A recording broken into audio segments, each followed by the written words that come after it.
Okay, so today we will be talking about the books that I read in the month of January, the books that I started off my year with. Okay, so the first book that I read this month was Big Panda and Tiny Dragon. So this is if you've read The Boy, the Mole, the Fox, and the Horse, which I hyped really hard last year, I think, or any book like this where it's a lot of just little nuggets of information, of, I don't know, just cozy thoughts. Books like this, for me, feel very cozy. They feel like a hug.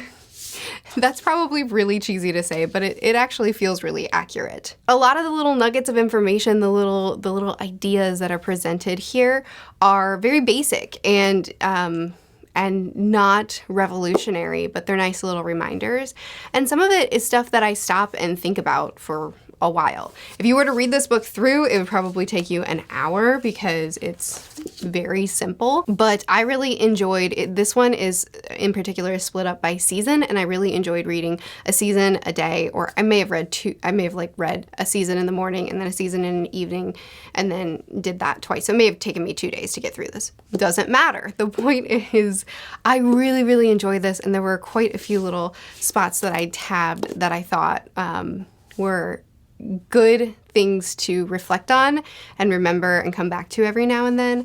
Plus, I think of the books like this I've read, which I've only read a handful of books like this, this is by far the most beautiful. The artwork in this is absolutely gorgeous, and it kind of hit both of those senses. The visual, oh, this feels so nice to look at. It feels so cozy and sweet, but at the same time, what's being said is also landing really well. It's a really quick read, and books like this, I actually bought 3 more books that were recommended to me. If you liked this, try these, because they're quick, they're easy, but it's the perfect feel-good book for me that makes me think, but also just makes me kind of, I don't know, reflect and remember to slow down and enjoy life a little bit. I'm a very task-oriented person, so it's nice to remember to just breathe. Next book I finished this month was This Close to Okay, and I did not like this book. No.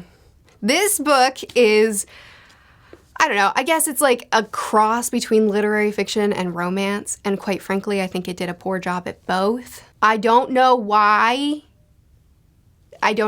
this book. So the book, it starts with a man who is about to jump off a bridge, and then a woman who sees and stops him. And then it's their story of them, she just met him and doesn't know him at all, so naturally she invites him into her home and invites him to stay for the night, and then the next night, and then the next night, and then just like to be there for a long time. And that is smart. She's making good choices from the jump, but that's not all of her good choices. She's also a trained and licensed therapist who has thoughts, regular thoughts. Did I bring my phone down here? I didn't. Dadgummit. Regular thoughts of things like she calls him her patient. She says, she makes mental notes, patient is very caring, or patient copes with these methods. She makes these italicized mental notes about patient, and she calls herself in her mind his unofficial therapist. But in real life, she decides to not provide the information that she is a licensed therapist. She doesn't ask him if he would like to be her patient. She doesn't tell him that she views him as her unofficial patient. Instead, she starts a relationship with him. Why'd you do it? You didn't have to do it. You could have just omitted her thinking of him as her patient, and then the romance wouldn't, from the jump, feel very, very uncomfortable. But also, I don't know. Like I said, it feels like it's a cross between literary fiction and romance, and I just don't really think that it succeeded at either. The introspection and the thoughts and even the mental health discussion sometimes landed for me, and sometimes I really didn't like it. And then the romance also, I really didn't like. But on top of all of this, the writing style for this was really weird. I will admit I'm a bit of a prose snob, so apologies if you're not, but I am. And, oh no, I didn't write it down. I need to go get my phone. My phone's right here. Great, I did have my phone this whole time. So The way there were so many little sentences that had these weird analogies or similes that were very odd. And this is a dual POV book, so the man and the woman are both leads. I'm not saying their names on purpose because the guy, his name isn't revealed right off. But anyway, they're both POVs, and we hop back and forth between the two throughout the book. And sentences like this are all over. He never drank wine anymore. It silked down his throat like a ribbon. She finished, her words clomping out with sticky boots. She was buzzed like him. They were two tiny bees touching antennae, buzzing. He wrapped his hand around hers, and the pales of their wrists kissed. Tally counted to 3. He put up a decent fight. My pleasure, he said, modest as fresh-cut green grass. He and Tally finished their plump little beers. What are you even saying? Do you even know? And so there's so many like odd sentences and odd ways of wording things all throughout this book, and their internal monologue, like viewing them as little bees, touching antennae, buzzing, and his voice was like fresh cut green grass, modest like fresh cut green grass. The wine silked down his throat like a ribbon, like all these odd things. But they weren't in a single POV. If it was a single POV, I would excuse it because I would just think, okay, this person has a very poetic way of thinking. But they both think like this. This is in both of their POVs, which means that it's not the way they think, it's the way the author thinks, which makes me completely pulled out of the story because they're different.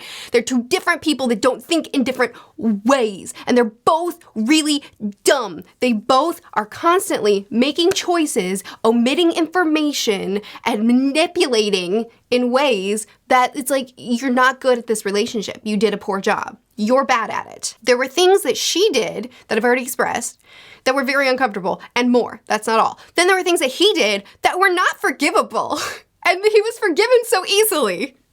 And that's just, it's just, I did like the ending because I do feel I would have been mad if it ended in a certain other way. But the way it ended was at least not the worst it could have been. But I did not like the book.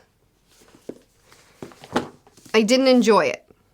It was a book that was on my 5-star predictions, and in fact, several people told me that they thought I would love it, and if you did enjoy this book, I'm so sorry for being so rude. But I did not.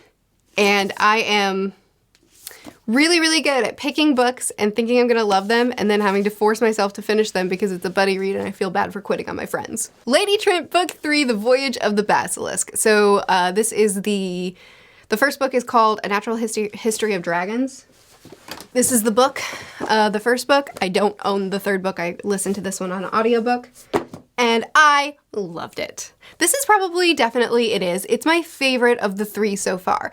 I think book 1 was great, book 2 was good, and book 3 was greater. It's a very slow-moving book. It's a very science-based book. It's a book about a woman who is studying dragons, and but she's doing it as a scientist, as a naturalist, and the story is told from the perspective of, it's from the intellectual side, it's from the science-y side, not from the mythical, magical beast side. And one of my main complaints about this series so far is that it has dragons in the title, there are dragons on the cover, it's about dragons, it's about her studying dragons, yet there's really not that many dragons in the book. They're kind of background of the world building and less forefront. It's more about her journey, her social constraints, and her fight for knowledge and for this career that she loves. And this book, the dragons came far more to the forefront. We had some really fun scenes interacting with dragons,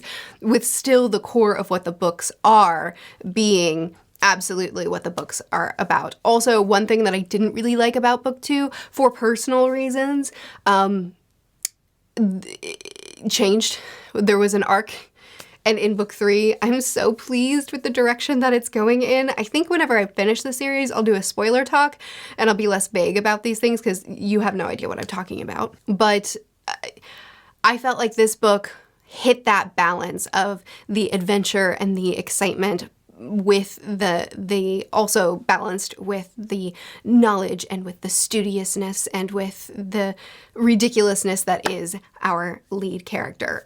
One line at the very beginning of the book, she's talking about why she would write a memoir about this part of her life, because this part of her life is very well documented. And she gave reasons, and then she said, but above all, this is meant to set the record straight, for part of what I said in those essays is an outright lie. And that is so accurate of who Lady Trent is. Throughout all three of these books so far, she has been so brutally, bluntly honest, just like you would expect an older woman who has lived a life of adventures and no longer has anything to prove and is just trying to tell the story. And I love her bluntness.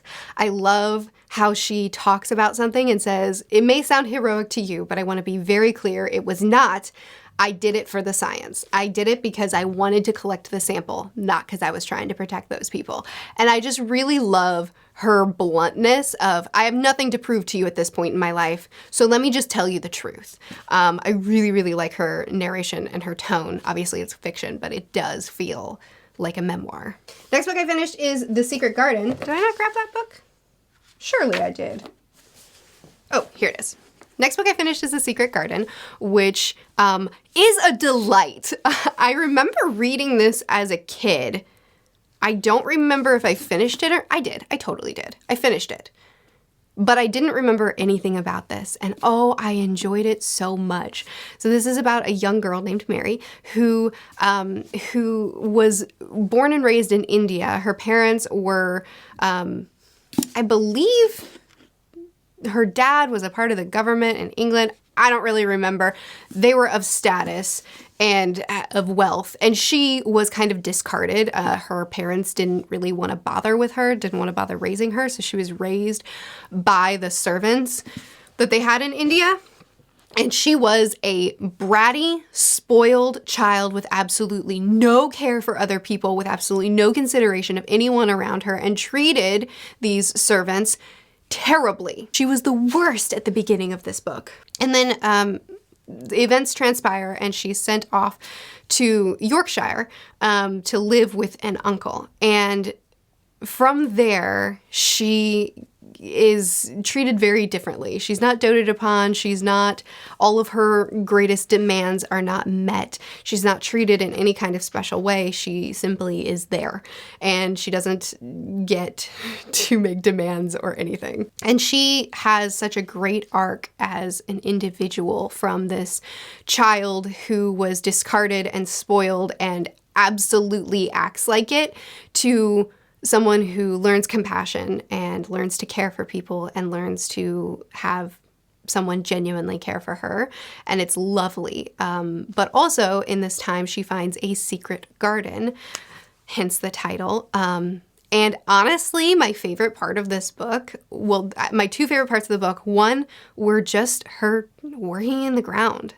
I loved the descriptions. This book was so visual. It was so immersive. And I felt like I was in the dirt with her, planting seeds and pruning the roses back. And in this garden that had been abandoned and that hadn't been tended to for years, she came in and made it come alive.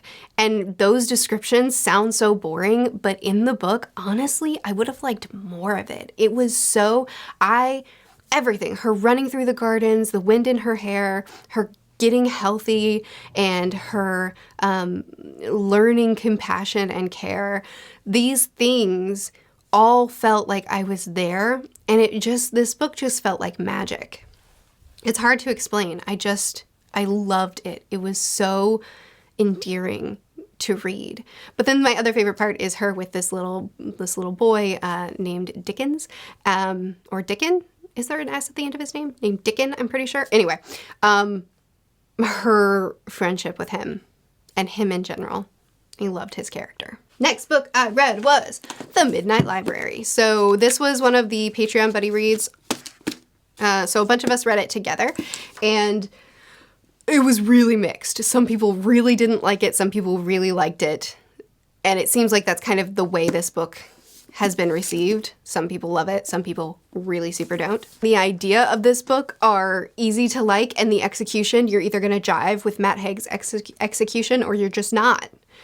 And I liked it a lot. I really enjoyed reading this book, and the things about his execution, about the way he chose to tell the story that I didn't like, I was able to forgive enough to still enjoy the story. So this is about a woman who's had a lot happen to her in life and who just is not at a good point, and she decides that it's time for her to die.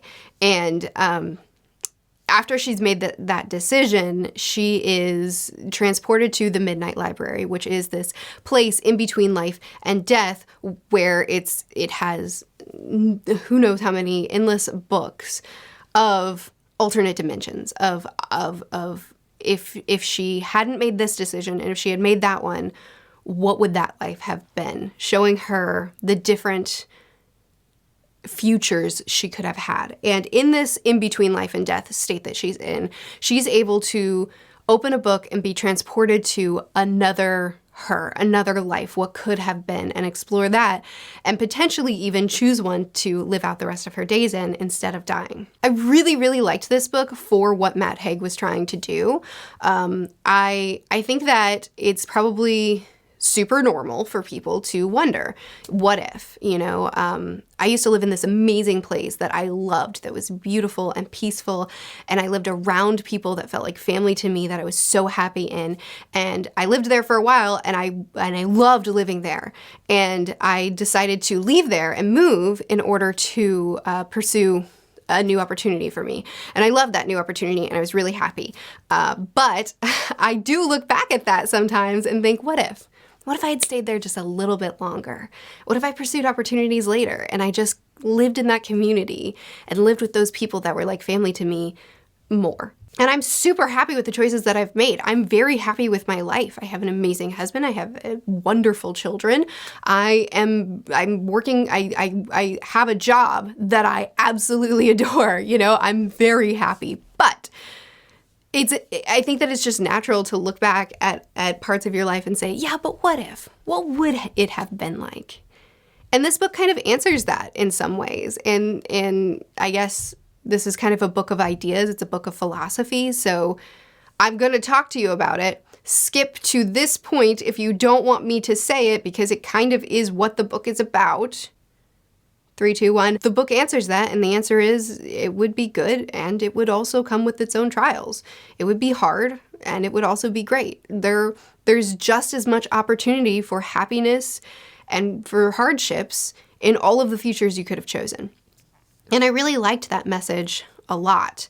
I really liked the idea of there was no wrong choice. You still have control over your life, no matter what you choose.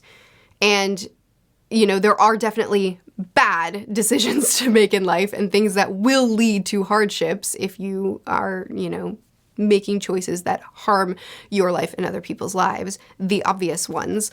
But as far as these little choices, like what if I had pursued that career instead of that career? The answer is it would come with its own opportunities for happiness and for hardships. And I found that to be a really comforting message. Like I said, I am very happy with where I am in life, but I do wonder, because I think that's just human nature. And I think that the message was really comforting and peaceful, to know that no matter what path I chose, I have just the same opportunity to be happy, and I will have the same amount, or maybe not the same amount, but I will still have obstacles, things that make things hard. I don't love his execution all the time. Like, for instance, every time she entered a new world, a new reality, a new alternate dimension, she would have amnesia. And so it was just very repetitive. I was excited for every single adventure, every single life she entered. I wanted to know what each of them looked like and how they turned out. But it felt very stale very quickly because of the execution, because she didn't know anything about the life. So every time she entered a new world, she is asking the same questions that she should know upon entering this world, which leads people to say, oh my gosh, do you have amnesia? What's wrong with you? Over and over and over and over again. And so I wish he hadn't done it that way. Like, she could have kept the book with her and opened the book and read bullet points about her life, which would have saved us from having the same conversations and the same interactions every time we entered a new world. So the execution wasn't perfect, and there were a few lines in there too that I definitely didn't fully agree with his philosophy, but you know, that happens with books like this. But in general, I really liked his message a lot, and even though it wasn't the perfect execution for me, I'm really glad I read it. It's stuck with me. I've enjoyed it a lot. Okay, that's all that I've read so far, but the month isn't done, and I think I'm gonna finish at least one more book this month, so future Murphy. Good morning. This lighting is terrible because I can't use natural lighting because it's too early for the sun. Yet here I am because I forgot. I forgot to record the last clip of this video. So, good morning. I don't know if you remember when the group of 13 boys were trapped inside of a cave in Thailand, and it was monsoon season and the floodwaters were rising, and they couldn't get them out, and it became national news. It seemed like everybody was following it. Well, I was too, and a documentary came out in December for the US. I think it came out a little bit earlier in some countries, a little bit later in other countries, but in the US, a documentary came out called The Rescue on Disney Plus, where they interviewed the divers and used their GoPro footage for a lot of the documentary, so we got to see what they were seeing, and they followed that rescue and gave a lot of information on it, and I loved it. Corey and I loved it. And in every documentary that we watch and love, my first response is, did anyone write a book? And it turns out that the two main divers did. So I bought one of the books, and it's called Aquanaut, and it's phenomenal. So I already watched the documentary, obviously, which is, in my opinion, the correct order to do these things, because the documentary heavily condenses, and then the book really gives you so much more information. So I feel reading the book first and then watching the documentary would make the documentary very disappointing. But anyway, it was really great because I'm already invested in the story, and now I'm learning about this guy's childhood and his story of how he got to be one of the world's greatest divers. And he has this very removed way of telling his story where everything's very factual. If something wasn't good, if something wasn't handled well, if something wasn't positive, he was blunt about it. He was never disrespectful, but he was blunt. And he didn't try to make himself look good in the story. He was very open and honest about the things that he didn't handle well, or the fact that he just doesn't like kids at all, but yet here he is trying to save lives. And it just expanded on a lot of stuff, and it was phenomenal. It was a wonderful story. I absolutely loved it. I enjoyed every second of the book. My dad read the book as well, because I got it on Audible, and he listens to my Audible account, and it is now his new favorite book. It has Unseated Anxious People by Frederick Bachman, and he is excited. He's gonna start it over. He wants to read it again already. And I do really highly recommend this book, just for the sake of learning a lot more, but then also just these kinds of books, for me, are really great for hope, as well as perspective. You know, kind of zooming out and remembering that the world is a lot bigger than this little bubble. That my little bubble, the world is a lot bigger than my little bubble and the things that affect me. But then also remembering that there are really incredible people in the world putting their lives in danger for really incredible things, you know, to make the world better, to help people. And that's a really nice reminder to have. Also, as I was saying these things to my dad, what I got out of the book, he replied with, for him, what this book, the perspective it gave him, was to remember that in hopeless situations, it's not always hopeless. Even if it's an impossible situation, there is hope. And that, you know, the author wasn't preachy. He wasn't a motivational speaker, and he was not trying to give you those little nuggets that I just gave you. He was just trying to tell his story, but that is what we got out of this, as well as an incredible story. So I strongly recommend it if you have any interest whatsoever in the documentary and the book. Oh, I just realized I didn't do an outro for the other video. You're still stuck with me. Okay then, that's my wrap up. Those are all the books I read this month. I enjoyed most of them, and I recommend most of them. Chat with me more about it in the comments. Do you plan on picking any of these up? Have you already read them? What did you think about them? I post videos every Tuesday and Friday. I'll see you again soon. Bye.